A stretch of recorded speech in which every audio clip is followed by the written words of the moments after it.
And I also, all of you have gotten copies of our latest newsletter.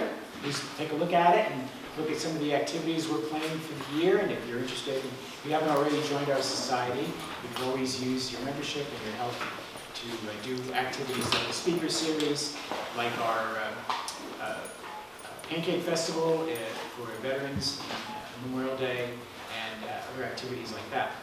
I also want to remind people, our previous speaker, Jake Enriquez, who was in the County Parks and Rec Department, the county donated some books, and there's still some free copies of soldiers, San Diego soldiers and pioneers sitting on the table over there for anybody who is free to take. We also have cookies and water offered after the event. Our next speaker will be March 14th, and it will be Judith Downey, who is the Special Collections Librarian at Cal State San Marcos. And one of her special areas that she started was something called the Brewchive, which is an archive of the brewing history of San Diego County. And connected to that, she will be speaking in March. The title of her talk will be Brewers, Bootleggers, and Bosses, Women in San Diego Brewing History. So put that on your calendar. Our speaker today will be talking about the Native Sons of the Golden West, and as somebody who's done a bit of hiking and visiting historic sites throughout the state, I first became familiar with them by seeing some of the commemorative plaques at certain historic sites which were sponsored by the Native Sons, by which they have helped to preserve history. And we'll find out more about that heritage today from Mr. LukeBramon, Yes, sir. who is the owner of Luke's Leap Winery, and is also the marshal for the Native Sons of the Golden West's Ramona Parlor, number 109 in Los Angeles, and the Native Sons Grand Parlor District Deputy for the Southern California region. And one thing I'll be curious about is where they got that name for the parlors, and I'm sure he'll fill us in on that. So without further ado, please welcome Mr. LukeBramon. Thank you, everyone. It's real exciting to be here, by the way. I've come here several times, and when I got an email saying, would you love to be a speaker, I'm like, oh my goodness, would I ever? Normally, we get invited to speak and get a 15-minute time frame, so usually it's pretty dry and straightforward. But since I have an hour, I've made it kind of scandalous and a bit saucy, so hopefully you'll get a kick out of this. First of all, we're here in history in a winery that's founded in 1889, so it makes it even more exciting to be speaking, so thank you for having me. Just like to say, Native Sons was founded over 145 years ago. It's the only fraternal organization in the whole world that's dedicated to native-born Californians. So in order to be a member, you actually have to show up with your birth certificate, show you're a true blue-born Californian, and then they'll sign you up from there. The way I found out about it is my grandmother had been, well, much like yourself, when I was a kid, you'd always see those plaques around, and it always said, donated by Native Sons, and give a bit of history about a place. So I'd seen them around, and what happened, my grandmother a few years back was in the hospital, so she's in LA, and I'd go visit her, and then I'd take a couple hours, just kind of wander around town, and I bumped into a parlor, and I said, years ago I'd sent you guys an email, and never got back to me, and I thought, it's one of those type of things, you got to be someone to get in, and they said, oh no, we don't know how to check emails. So I'm like, oh, okay, sure enough. So right there on the spot, they signed me up. Native Sons are famous for getting the little badge with the California bear. They swore me in, and ever since then I've become an officer, and so on and so on. Part of the thing with the Native Sons, it is kind of an aging group. So they're really excited to have younger people come in, because we know how to work email, and we know how to do presentations and whatnot. So it's kind of bringing the future into the past. So it's kind of nice. With that said, my presentation today, we'll be talking about, what I've kind of done too is I've brought in a lot of San Diego history and how Native Sons have been involved with them. So I brought that in just because we're in the San Diego area.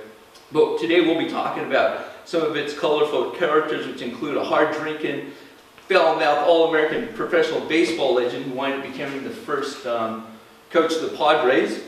Another member is a Chief Justice of the United States. We also had a United States President, the dubious one at that. And we also had a failed berry farmer who would go on to create Knott's Berry Farm. He's a brother. There was a former USC football coach who would go on to become a congressman. And there's also a governor. We had a governor. And we also had a mayor who's a Poway boy, grew up in Poway. He was a Los Angeles mayor who made the cover of Time magazine and then would later be chased out of town as a scandalous mayor. There was also another San Diego mayor who was a president of the Native Sons of the Golden West. He was famous for being a sheriff and a lawyer who defended Wyatt Earp after the Battle of the OK Corral. Wyatt Earp was in a bit of trouble for that. So the mayor, who was a Native Son's brother, actually defended Wyatt Earp at that. With all that going on, there's also an incident of a kidnapped statue, which would involve the Native Sons, which now sits at Point Loma. We'll be going over that. With all that scandal and stuff, we also do a lot of civic duties. We're famous for preserving a lot of things. Everything from the Mission San Diego to the Golden Gate Bridge. They donated money for that. They preserved the Mission San Diego. And we'll be going through a lot of that. You'll see a lot of plaques and stuff we put on that. And with that, I'll get started. So to talk about the Native Sons, you really got to talk about California history a bit. So, as I said before, we're the Native Sons of the Golden West, a fraternal service organization founded in 1875, which is the only fraternal organization in the whole world dedicated to those who were born in California. We've been around since 1875. We're 145 years old. We've got a lot of tradition going back. We're famous for our ribbons. You'll see guys marching around with ribbons.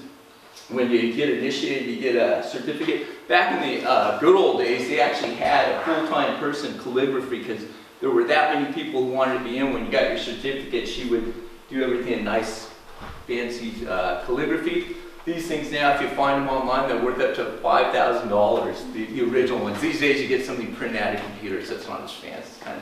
We've lost a lot of that artistic ability they used to have. Native Sons, these are some of the images. All officers wear regalia. So the grand officers who are based in San Francisco, they get to wear the American flag and the California flag on their regalia. I'm just a local officer, but we get to wear the golden bear on our regalia. So in parades, you'll always see us for meetings. You'll see us in our regalia, and that just kind of each officer will have. This is the same name, the district deputy from the Grand Parlor up north, and that I got to Southern California to look out after all the parlors there. One time San Diego had up to 5 parlors, and one of the oldest ones was in the Gaslight District. Unfortunately, Native Sons have not done too good a job of recruiting members and kind of let it fall away, so there's only one parlor left in San Diego. Where do you think that is? El Centro. So it's all, as a matter of fact, this weekend we've got these, every parlor holds a little kind of weekend festival where all the brothers will come down, meet up, and this weekend they got their Carrot Festival on down there.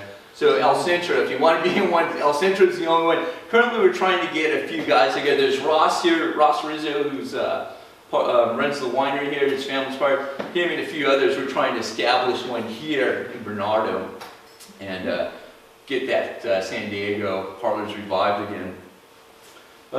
We also wear pins. I told you when you're initiated, you get your first fraternal pin. That's it. And as you move on, you get a 5-year pin. This one here is a silver one. That's 25-year pin. The one that everybody wants is the 50-year pin, which is gold. I happen to have one only because I went online on an auction and got it. So I didn't have to wait. I got mine 4 years instead of 50. So I'll wear it around here now. The older guys get a bit of a chuckle. Oh, you're a 50-year member, are you? So there actually are quite a few guys there. About a month ago, University Park in Los Angeles had a father and son both got their 50-year pin because at that time when the father signed up, he said, well, let me sign my son up as well. And the funny thing is that son's been saying he's been 40 years old for the last 70 years, so finally caught on to him. So let's have a look here. So we're talking about iconic images and stuff. Right here is the monument for Admissions Day. Admissions Day is when California was admitted into the State of the Union, California. That was in September 9, 1850. So they built a big monument in San Francisco in honor of that. Every day admission, so you go to any of the parlors for the Native Sons, and they all have some kind of event going on in honor of that. In the old days, they used to shut down the streets and have these massive parades and stuff. Unfortunately, it's not like that anymore. This here is the monument during the 1906 San Francisco earthquake. What happened was, after the earthquake, the Native Sons set up there, and if anyone needed help or if they needed food or anything, you go to the Native Sons Monument, and the Native Sons played a big part in looking after the community during that time. What's actually taking place here is, after the Native Sons had moved to a different spot, people set up these little booths there, and they were selling like things they found from their souvenirs from the earthquake. So they're selling like broken statues or broken pottery, whatever they found, and making money off it, selling it there. Okay, we've got an organization called the Native Daughters of the Golden West. Again, they're famous for their California poppies. When you join up, they give you a little packet of poppies, and you plant in your garden. But wherever you see a Native Daughters parlor at, they've always got the poppies. People always ask, can women be a Native Son? We say absolutely. The only thing is we don't require, but we kind of like for you to join both, only because their numbers are dropping as well. So we kind of like you to be a Native daughter and Native Son as well, just to help them get their numbers up and keep them thriving. Over the years, back in the day, both organizations were really strong. So for the Rose Parade or for the Governor's Ball, or so, both would work together to put those events on. Unfortunately, like I said, they didn't do too good a job of recruiting. So there's a big gap. We've got members from 67 on up, and then there's nothing in between. And now we're starting to bring in younger members, which is kind of good. You'd be amazed, a lot of young, especially the Native Daughters. Native Daughters are big in Southern California, but they're kind of dying up north. Down here, the Native Sons are dying, but they're big up north. But there's a lot of interest from younger people because they like history. They like to be a part of what their grandparents were a part of, what their dads were a part of. So there's starting to be a bit of a revival. So what happened was a lot of our elderly were saying, well, we're going to get rid of the regalia, we're going to get rid of this and that. We're like, no, that's why we're joining. We like that. We want that. So luckily, we're bringing it back. So a lot of stuff they wanted to get rid of, it's actually the younger generation that's fighting, saying, no, we're keeping that. So General Wynn, he's the gentleman who started the Native Sons. He was actually the first man. He came over. He was a Virginian. He came over in 1849 during the gold rush. Didn't have much success, but he did have success in politics. He became the first mayor of Sacramento. He was on the city council, and he was really big into fraternal organizations. He was a Freemason. He was an Odd Fellow. So he kind of already had that background. So what happened was, after 1849, a lot of people came out and kind of helped set up California. Noticed that within 20 years, so many people were coming that they were now bringing their ideas of what California should be all about. So a lot of things that had been set up were trying to get torn down. And he was kind of like, hey, I'm not too sure about this. You know, that 49er did a lot, and, you know, they set up some things, and we should respect that. So he was actually really good in saying, hey, we got to start protecting and preserving certain parts of California. So that was the whole thing. He started the Native Sons. It was dedicated to native-born Californians. Put an instinct in him that we got to preserve and protect California, and he did a really good job with that. This here is a monument. He's buried in Sacramento, and it's massive. So he's got this big monument to him. This is a pin you get after so many years. It's an honor to have that pin. Oh, so this is a great descendant of General Wynn. So what happened was, this gentleman was recruiting and just kind of, hey, you seem like a really good guy there, talking about history and stuff. He said, you're a really good guy. You ever heard of the Native Sons? You should join. And the guy kind of laughed and said, I've heard of them. My great-great-grandfather started it. But in all those years, he'd never really been involved in it. Everyone said, well, how come you weren't involved? He said, well, no one ever asked me to join. So now he's actually a member, so we're happy to have him. California's our playground. Everywhere, like I said, we have parlors throughout the state, from El Centro all the way to the top, east and west. You'll always find a Native Sons parlor. Some of them actually have clubhouses. Some of them rent out places like this, but they have their meetings and whatnot. But from the Sequoias to Lake Tahoe to Yosemite to the Golden Gate, there's always a function going on. So if you like traveling, you can go to a lot of these events. It varies from parades to fundraisers to sometimes they need help restoring things, so we'll all go up and help paint, rebuild, or do whatever it is. Sometimes it's lobbying. We go up to Sacramento quite a bit to talk with certain assembly people to lobby to save certain things or to get funds to back certain things. So it let me come. I was honored to be asked to be a part of their lobbying board that we got. So that's been really exciting. You get to write letters to city council people went out, and they're all really big on safety. Everyone likes. You'd be amazed. People actually like California history. So you get a better response than if you're trying to be someone who wants to tear stuff down and developer. So if you like traveling throughout the state of California, Native Sons, like I said, California's our playground. There's always somewhere to go or something to do. Again, California, we just put a new bell there for the school there. Their bell got stolen, we found it and restored it. Then here, this is talking about, I'll talk a bit about this. We're starting this new program, Historic Vineyards program. We're finding all these old vineyards. Some of the oldest wines are here in California, so we're going around finding them and trying to restore vineyards. Oh. And if you like sports, a lot of us are 49er fans, mainly because 49ers, 1849. So we do a lot of sport. We go to a lot of sporting events. There's a lot of social events. So if you like being social, we're the club for you. If you like pancakes, we do a lot of pancakes. We got pancakes on, fish fries. The lobster feed up north is one of the most amazing things you've ever seen. They just bring out these big platters of lobster after lobster. So if you like to eat, we also do a lot of eating. Yeah, we also got clubs. There's fishing clubs, there's shotgun clubs, and the women have quilting clubs.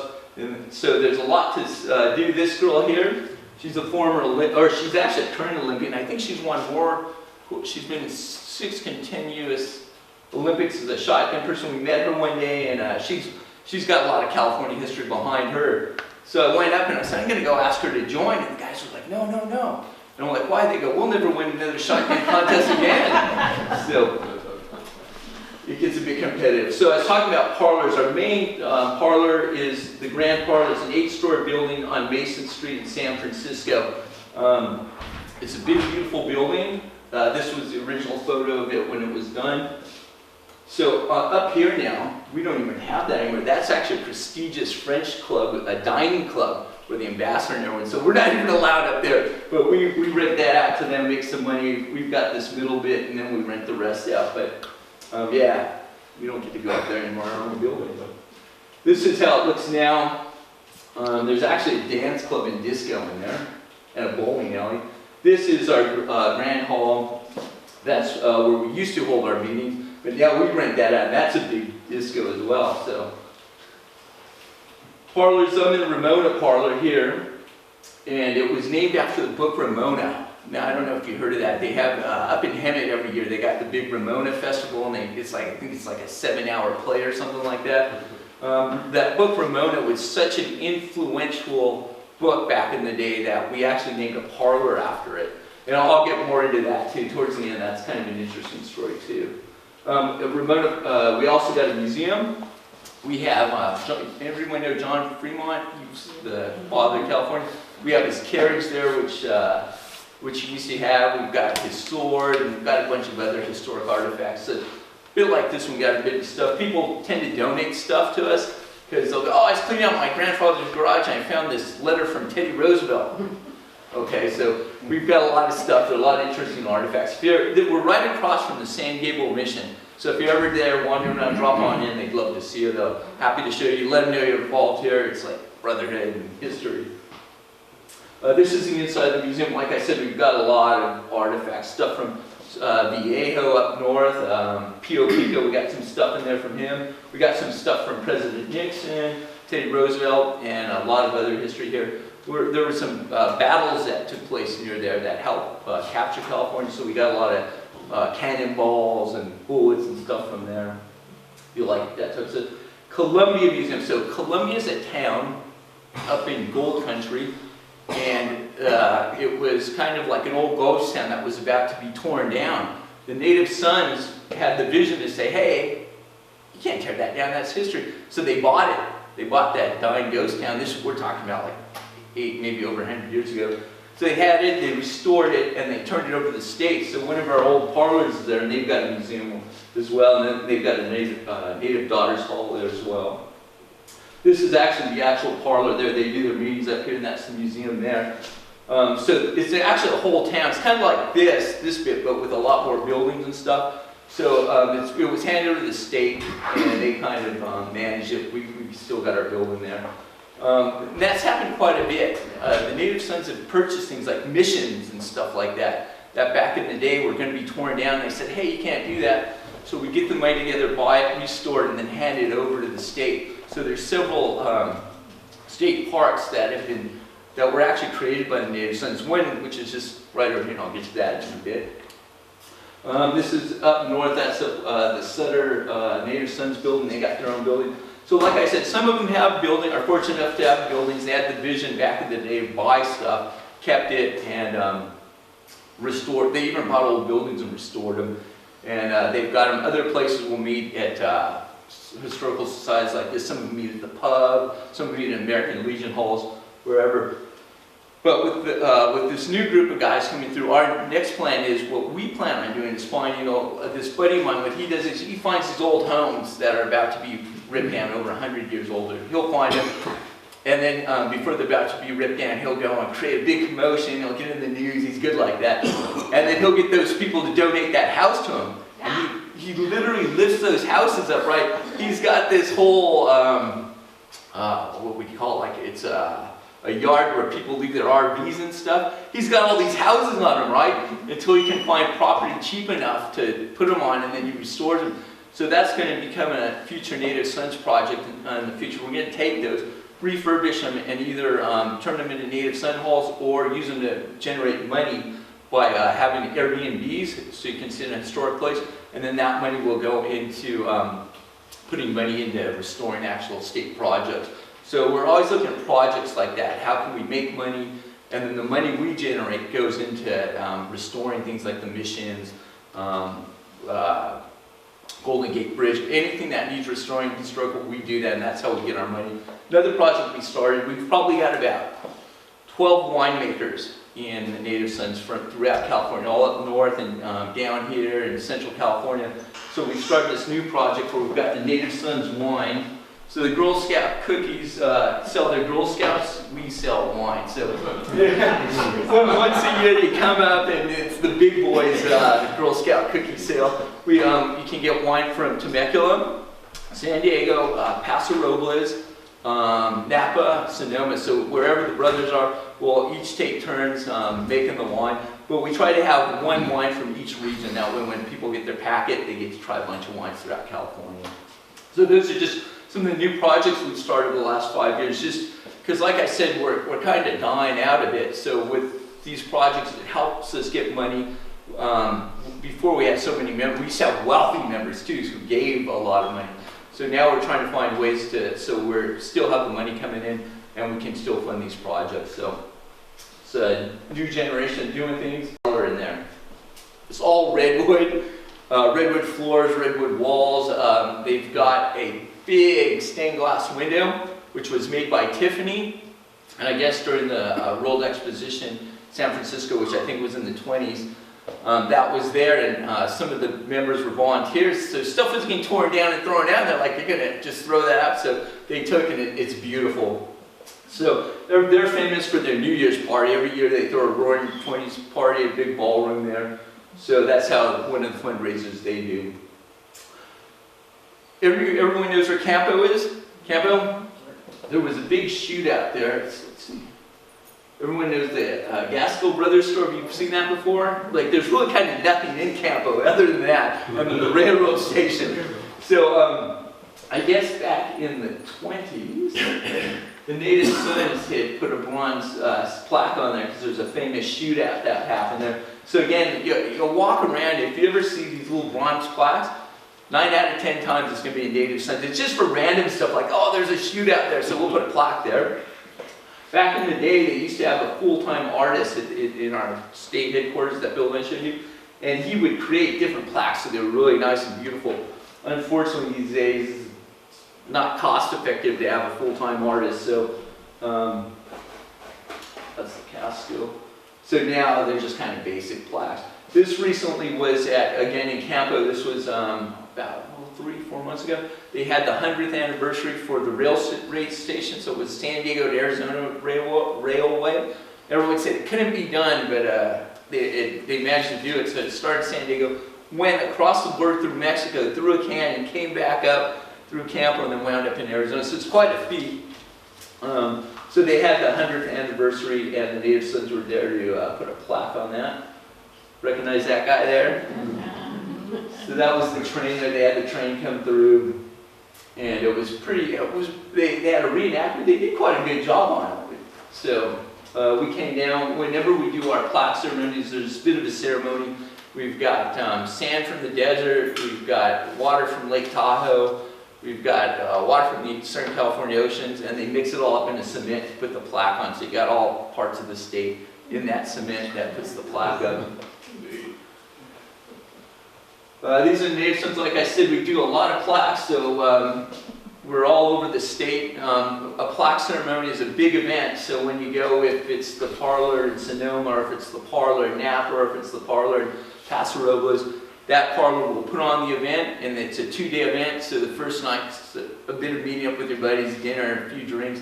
Next day is the plaque, and then a few drinks. The boys like their drinks.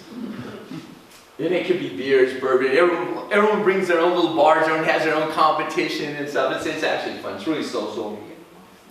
I said we meet up in VFW halls and stuff. This is one of the first VFW halls. And that was also given a plaque because they've been around for so many years. But not only for what they've done for our veterans, they've been really supportive of Native Sons. We work closely, like I said, guys who don't have parlors, we'll try to find a place like this, a historical place, where we can have our meetings. And with that, we help do construction and donate money so they can keep their stained glass and whatnot.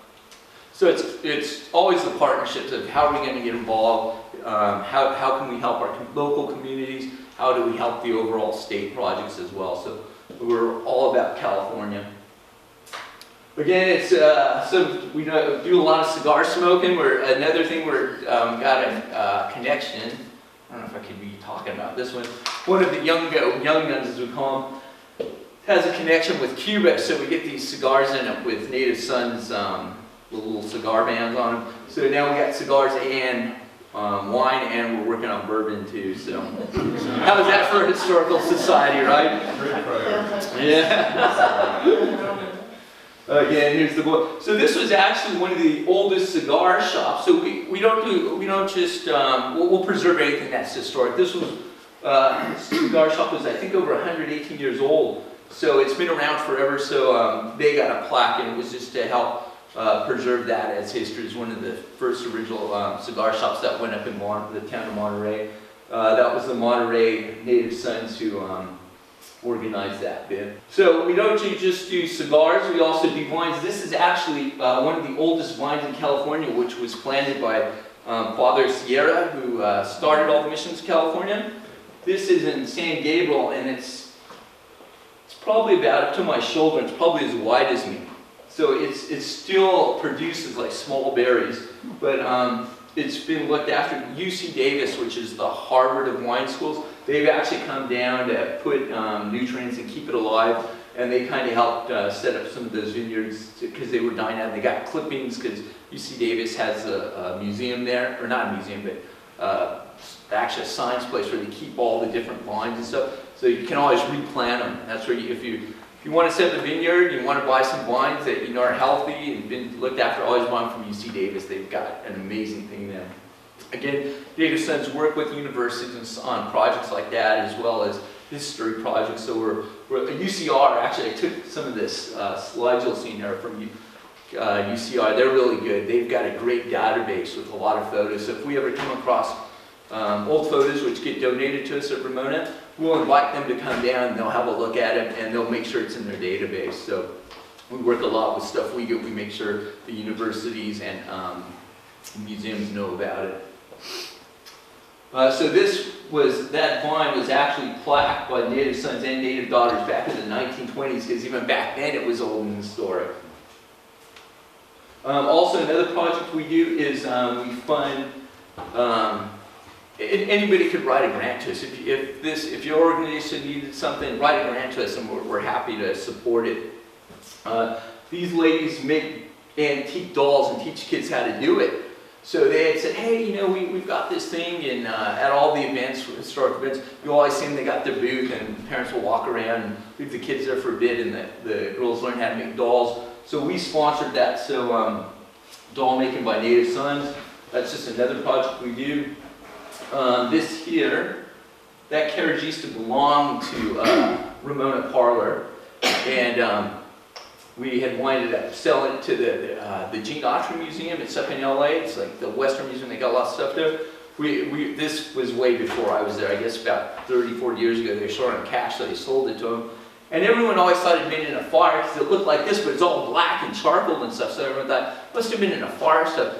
So we were part of the restoration to help start cleaning up. Turns out it wasn't a fire. Underneath it's absolutely beautiful. It just collected so much soot and dirt over the years that it caked on there, and it looked like it had been burned in charcoal. It's actually a really beautiful thing. So again, that's another thing. If you like working with big museums like that, we volunteer time to help restore things. We could be a stagecoach. There's a lot of coaches come through. So it's usually of the restoration of coaches. There's Georgetown Parlor up north. Every parlor kind of specializes in something. The Rio Hondo Parlor up in Los Angeles, there's his reenactments. All the reenactors like to go. So if you ever need a reenactor, call them up and they'll send someone here to dress up like Fremont and speak about something. Or you tell them what they need, they'll get you the reenactor for it. The Georgetown specializes in restoration of coaches. Some of them restore old guns. Some of them restore old documents. Ramona, that's what we're big on. We do documents and photographs, so we're good at restoring them and making sure that universities and museums know about them. But every parlor's got their little thing they do. Oh, okay, so here's a good one too. So, not to be outdone, in 1955, these brothers here actually presented a California flag. This guy's naked because it was one of the first nudist colonies in Riverside. So they've all got their Hawaiian shirts on and stuff, and notice no one's looking down, it's because the guy's naked, right? So this guy here was actually a big judge for the San Bernardino area, and I guess what had happened is that there was a bit of 55 we're talking about, so there was a bit of pushback. They kind of didn't want a nudist colony there, The nudist colony did start donating a lot of money to historical preservation and whatnot. So they said, all right, well, these guys aren't that bad, so they presented the California flag there you go. So think about that for a second. Do you know of any other historical club that deals in dolls for kids, nudity, booze, cigars, and so there's something for everyone. So this is the Native Sons Hall in Napa. This is all redwood and fans and stuff. So there's been, 8 flags that have flown over California before actually settling on California. So that's a tribute to that. Like I said, talk about the Native Sons. You really got to talk about history a bit so you can understand what the Native Sons are all about. So we're going. I'm just going to talk a bit of California history, how California was founded, and then during that time I'll also talk about how that relates to Native Sons. So first off, this guy here, everyone's heard of Cabrillo. He landed here in San Diego Bay. That was in 1542. He lands, and first settler to come down and have a look. He'd come down, and then after that, the missions get set up. So everyone knows that, right? Napa is where the first wines were, right? No, absolutely not. It all happens here in San Diego. So what happens in San Diego, the mission starts, is set up, and they plant the first vines, grape vines there. So everyone always talks about Napa and blah, blah, blah. They're the big thing. That's kind of untrue. So Sierra set up the first vines there. So he's considered the father of California grapevines, right? The father of California wine, his name's, I can't even say it, Hazegi or something. He was a Hungarian. He's the father of California wine, right? he was actually the first sheriff of San Diego, and he was the guy to build the first sheriff's station there. So San Diego is actually the home of wine in California. Don't let anyone fool you. So with that said, we got the vines planted. So the flag of the city of San Diego was actually designed by the native sons and native daughters of the Golden West. Around the 30s, they realized they'd go to all these events. San Diego was kind of developing its own feet. California was the big brother, or not California, Los Angeles was the big brother, and they'd always go, hey, you know, San Francisco's got a flag, city flag, LA's got a city flag, why don't we? So it was put in charge of Historical Society's, California Historical Society, along with the native sons and native daughters, in 1934 designed the flag of San Diego. So it's yellow and red in honor of the Spanish heritage, and then it's got 1542 when Cabrillo landed them, and then they designed a little thing there. So if you ever wondered who designed the flag of San Diego, native sons, native daughters, and the California Historical Society. So this monument here, this is a bit of a story in itself, kind of scandalous to be honest. So what happened was in Calvin Coolidge decided, you know, we need to build a monument to Cabrillo, because, you know, he did have a big part of discovering California and whatnot. So he had, there was something called the Order of the Sons of Panama, and he went to them first and they failed. So then he went to the Native Sons. The Native Sons had this big grand scheme. It was going to be a monument 150 tall. It's going to rival 150 feet tall. It's going to rival the Statue of Liberty. They were going to go find Cabrillo's bones, because supposedly he's buried in the Channel Islands somewhere. And they were going to put his bones under that. It's going to be a big monument to him. It's going to be grand. So they got the whole town excited, right? And this went on for, we're talking about through the late 20s to the 30s. Everyone kept talking about this monument. So they got the land up there, Point Loma. They got the state to donate that land to them. And they kept carrying on. So the Portuguese community was all big and behind it. So then what happened was the depression kind of depression era came in. People started to lose interest, and they didn't have the money for such a grand thing. So people started getting on them. Where's this monument? Where's this monument? In the end, it was a tiny little plaque, right? So the Portuguese community was a bit upset, you know, hey, what's going on here? So they got a hold of the Portuguese consul, and he came in and they put in a bigger plaque. And they got a guy to put together this statue, right? So at that same time, there was a state fair going on up north, and they said, well, that's where we're going to display the statue. We're going to display it there. So back then, those fairs were pretty big stuff. So everyone goes to see the statue, and the Portuguese community up there goes, hey, that'd be really nice if we had that in East Bay, San Francisco. So the governor wanting votes from that Portuguese community said, yeah, it's staying here. It's not going anywhere. So all of a sudden, again, everyone down here is like, wait a minute, we've been waiting for that's our monument. It's like, nah, it's going to be up here. So it kind of became a bit of a legal battle. So what was in this legal battle was sitting in this warehouse. So the Native Sons, back then there was a saying that said, if you wanted to run for state office in California, you had to be a Native Son. That's how big the Native Sons used to be. So it had a lot of politicians, and anybody who was to be someone was a Native Son. So they had a lot of connections, and they realized, hey, you know, we know where that monument's currently at, and we've got some friends who happen to be running it. So they wind up getting it on a train, free of charge. It got sent down and put up in San Diego. So it was considered kidnapping. The statue had now been kidnapped. It was actually a big scandal. If you look it up, it's in the papers. It had the governor and the mayor of San Francisco fighting.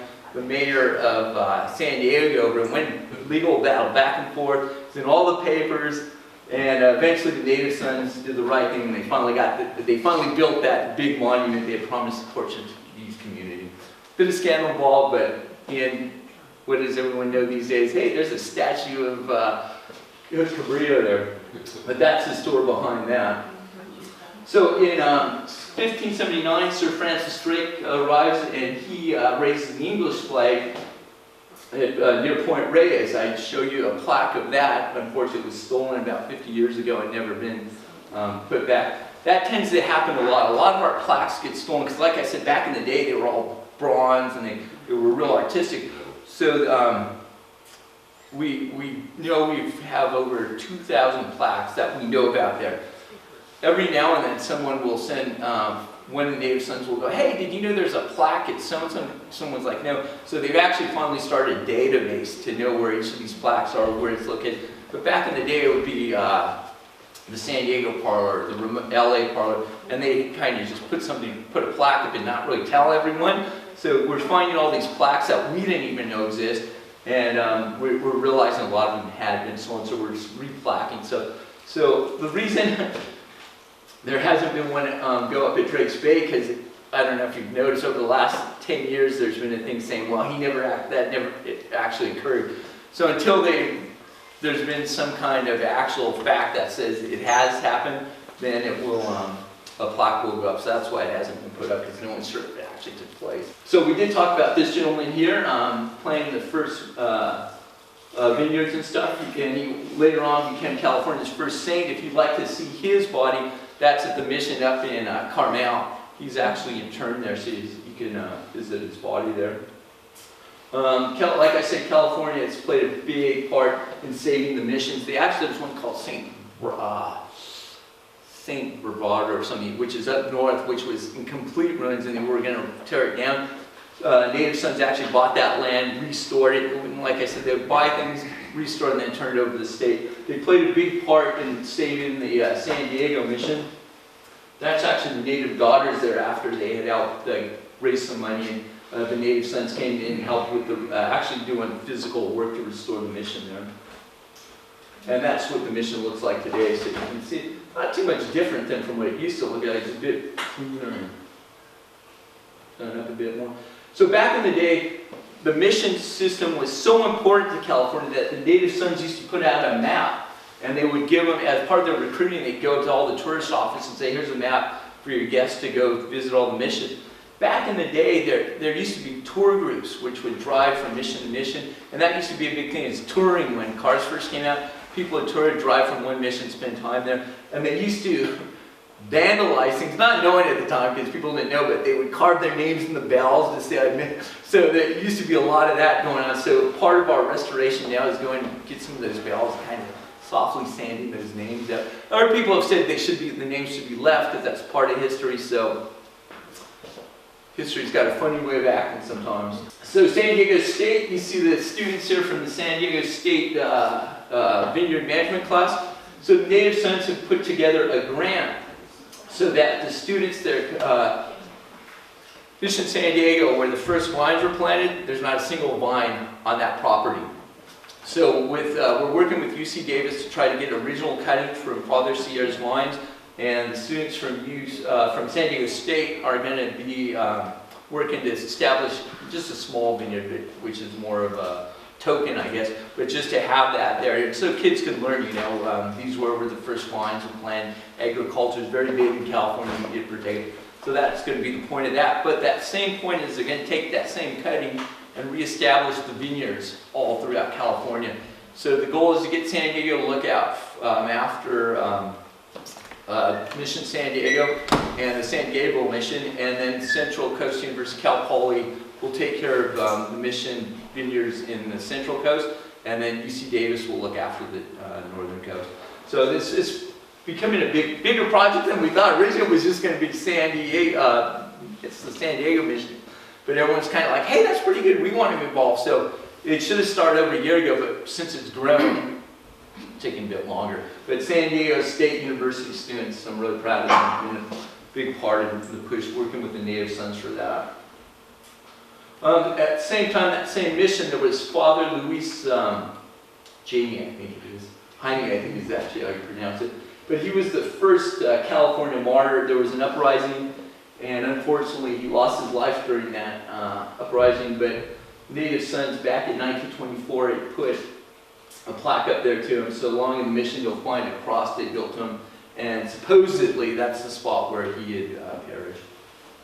So again, like I said, there's any little historic thing such as that, Native Sons will put a plaque to it because they think it's significant that future generations should remember and know these things. So we've talked about the Spanish flag flying over California. How many people realize there's a Russian flag that once flew over California? Not too many people realize that. Imagine that during could you imagine California in the Cold War? Cold War California, how good would that be, walking around with them big furry hats in our weather? So there was Fort Ross. It was set up by the Russians. It was just kind of, it was the furthest Russian outpost at the time. They kind of hung out there for a bit, from 1812 to 1821, and I think they got bored with it and just kind of wasn't feasible. Do you know why it's called Fort Ross? The French came and used to call it Fort Russe, as in Russian, and people misunderstood that for Ross. They actually was supposed to be Fort Russian, but it's Fort Ross. So that's Fort Ross back in the day, looking pretty stylish.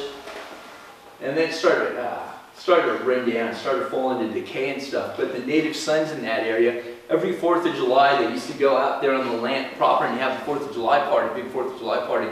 So they got to know the Russian priests there, and they started becoming friendly with them and stuff. So they said, hey, this place could use a bit of a fix-up. How about you let us do it? And the Russian priests were very grateful. So that's actually a 4th of July party of the native sons there. And actually you can see a few of the Russian priests sitting in the boat with them. So the native sons took that from that area, took that over as their project and helped establish it. They also put that cross there, and that was in honor of the first Native Americans who were made Christians. And a lot of them are buried there as well. So that was part of their Fort Ross project. And I should mention too, there used to be a big, beautiful bell in the towers of Fort Ross, which had gone missing for 50 years. One day, the native sons, while working on the property, were moving a bunch of stuff, and they're like, what's in that corner? And there's a big crate, so they opened it up, it was the bell. I guess the towers had gotten so weak, the priest had taken it down, put it in a corner thinking we'll fix it someday, and then just forgot about it. So eventually the bell was put back up. Again, this is the priests are actually blessing the native sons for finding the bell and for helping restore Fort Ross. That's just one of the other projects they've done. That's Fort Ross today. It's now a part of the state, and so it's continuously looked after and whatnot. But I don't know if you've been to Fort Ross, but it's actually beautiful. I can see why those guys used to hold their 4th of July party there. So this guy, hippo something around. So there was an Argentinian flag that once flew over California. Anyone know that? No. So this guy, he's actually a Frenchman, but he was in Argentina. And as a way of trying to get the Californianos to uprise against Spanish, he wanted to try to get them to start rebelling against Spain. He came out here and started creating a bit of trouble. So he first went up to Monterey, went up there and tried to get them going, but no one seemed too interested in his plight. And then he came down and wound up ransacking San Miguel Capistrano. They ransacked it and as like kind of to the Spanish, and then took a bunch of food and stuff that they needed. And that was kind of, I think he was here for, I think it was probably about a month that he went on this little rampage. Anyhow, that's San Juan there, and there's the native sons. We had a project there where we helped them reestablish their gardens and stuff, and there was also some painting to be done. So if Privateer Polito ever comes back and does any damage, we're there to help restore it. So again, anything that happened throughout California, we've always had it. There was actually a plaque put there in the 20s, but we continue to look after these with the upkeep. So everyone knows about the Donner Party, the unfortunate family that came through. Of 87 people, 47 perished. They wind up having to live off eating the bodies. So it's it's funny because Native Sons actually built a monument to that. So down here, like everyone's like, isn't that a monument to cannibals? But up there, that's like big stuff. They like really, that's a big thing there. So they established the monument. They bought the land, I think 11 acres or something, gave it to the state. And on the day that they presented that, there were actually survivors of that party who were there. So we, like again, that's considered a big monument. In Southern California, we don't have that same connection with them, but up north, that's a big monument to them, to the Native Sons up there.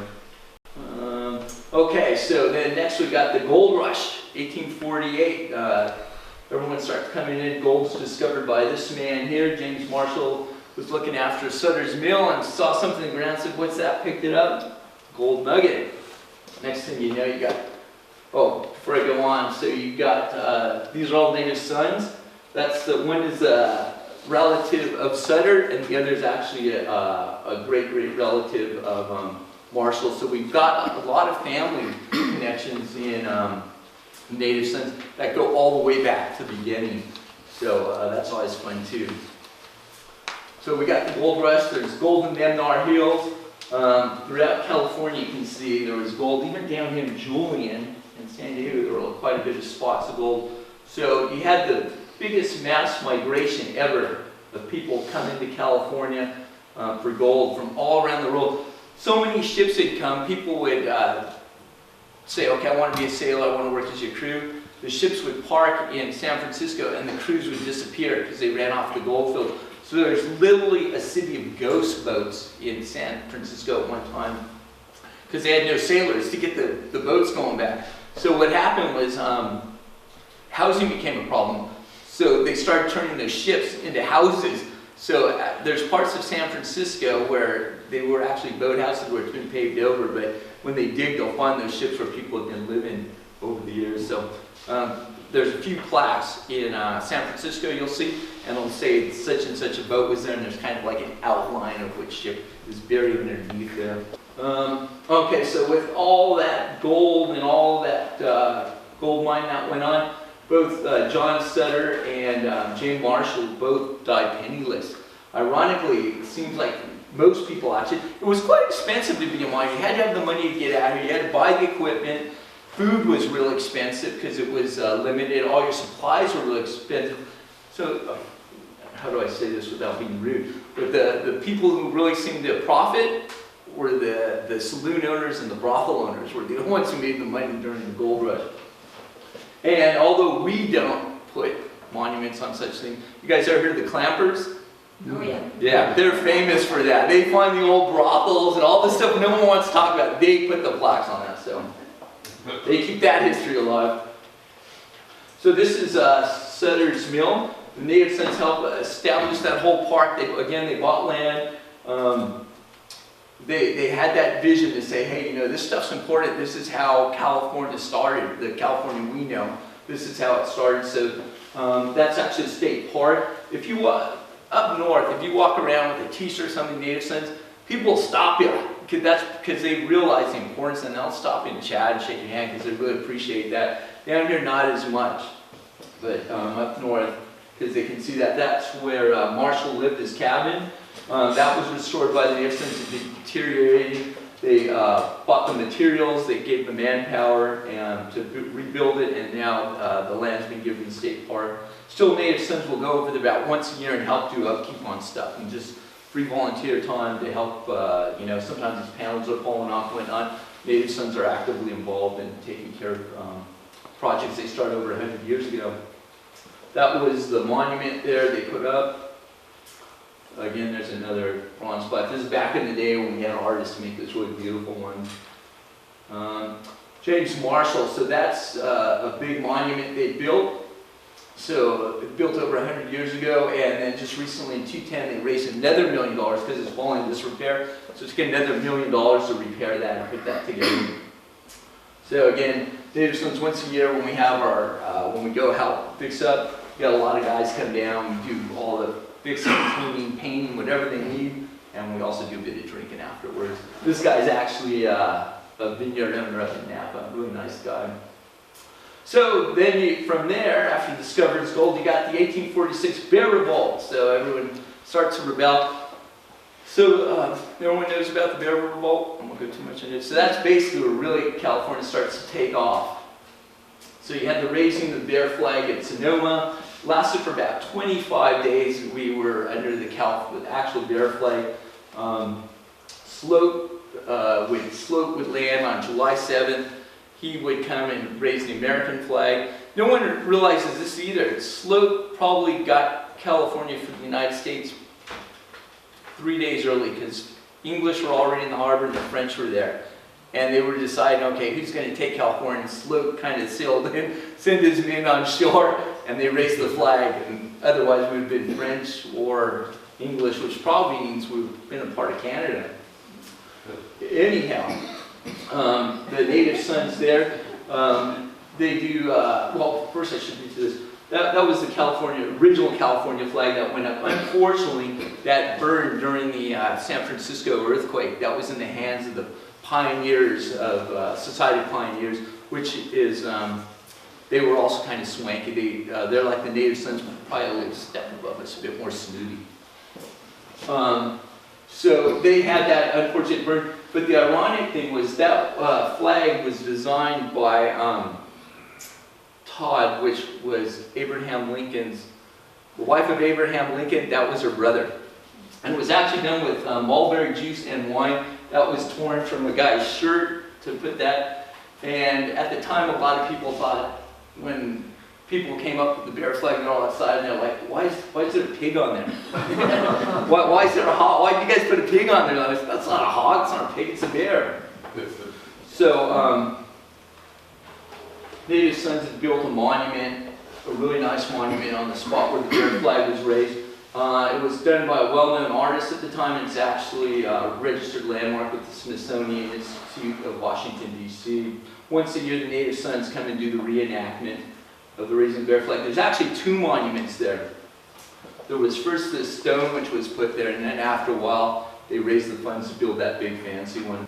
So this is every year the Native Sons get together, they put on a big reenactment, and there's bands and parades and all the hoopla that should go along with such an event. So in the 1900s, the Native Sons started push. California didn't have a state flag yet, so the Native Sons were actually the ones who started to push for the California bear flag and help design it. So they came up with the design, and they kept, as one legislator said, he said, okay, we're going to put this flag up for the spirit of Sonoma rebels in the Passion, and so that the Native Sons will stop nagging us about it. So they finally did. So they designed a flag that had a bear that didn't look like a pig. So again, Native Sons were very influential in creating the state flag of California as well as the one of San Diego.